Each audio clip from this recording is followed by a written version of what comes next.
বৈষম্য বিরোধী ছাত্র আন্দোলনের অন্যতম সমন্বয়ক এবং জাতীয় নাগরিক কমিটির প্রধান সংগঠক সার্জিস আলমের পরিবারে নেমে এসেছে শোকের ছায়া।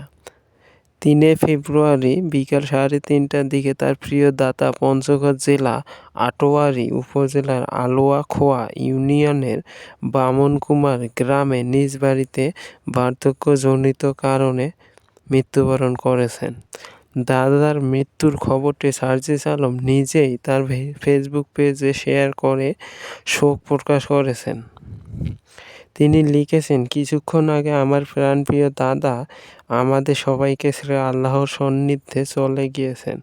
আমার প্রিয় দাদার মৃত্যুতে সার্জিস আলম ও তার পরিবারে গভীর শোকাহত।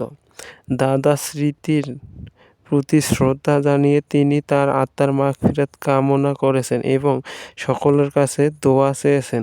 সার্জিস আলমের দাদার মৃত্যুতে এলাকাবাসী, আত্মীয়স্বজন ও শুভাকাঙ্ক্ষীদের মাঝে শোকের ছায়া নেমে এসেছে।